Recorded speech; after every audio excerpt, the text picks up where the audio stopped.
Hi guys, welcome back to another video. Now the first thing you might notice is this here, this red Toyota Celica GT-4. We were rebuilding it on the channel.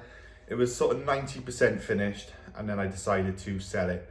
It actually hit £4,300 on eBay, which is about what I was expecting given the state of the car. It needs a little bit of work to finish it.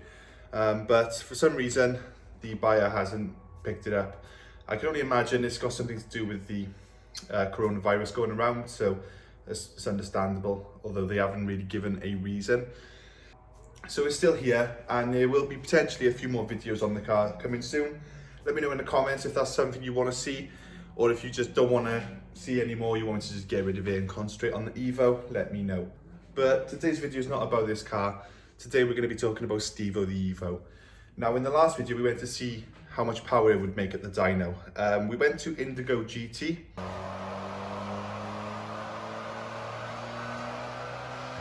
It made 269 horsepower. Now these cars are supposed to make about 300, but before we even got there, I said that the car was gonna make less power than expected due to Indigo's dyno, the latest dyno, making about 10% less power than other dynos. Now they had the dyno before that. I think they changed it about a year or two ago, and that used to overread quite a lot. I can only imagine they replaced it for a more accurate one, and now it's under reading. So that's where some of the confusion is. Yeah, the car didn't make as much power as it should have, but bearing in mind the dynos and how each dyno gives out a different sort of reading, I thought it was pretty much bang on standard power.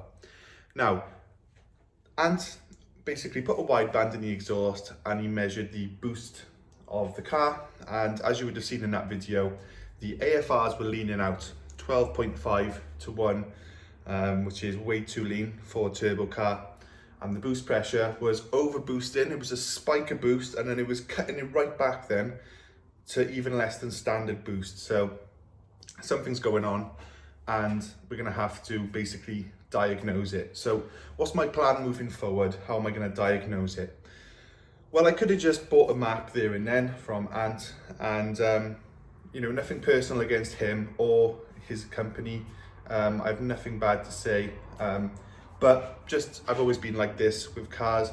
I'm not going to just take someone's word for something. So I thought I would basically make my own mind up and confirm for myself, is it overboosting? Is it running lean?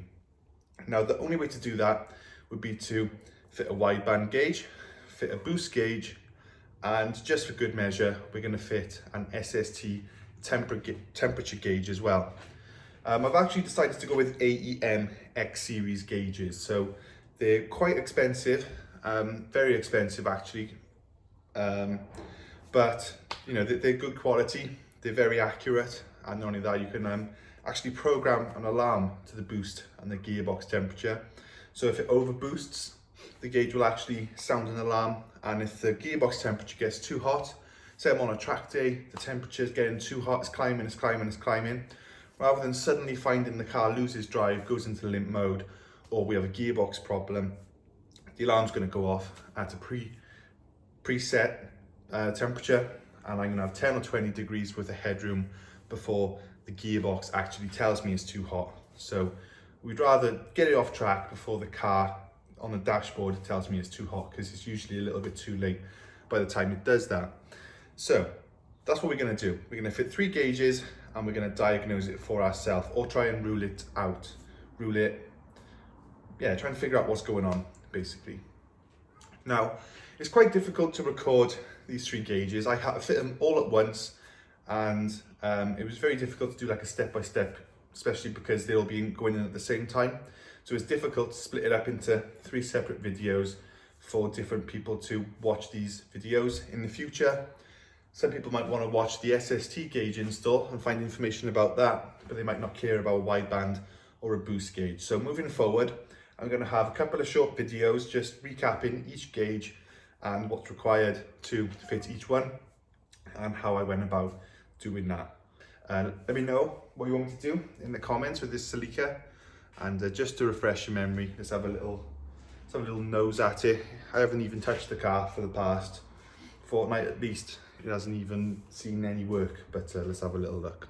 There's STEVO, and here's the Celica. A little mod, I say a mod, something I got for the Celica, I might fit it, is this turbo boost gauge.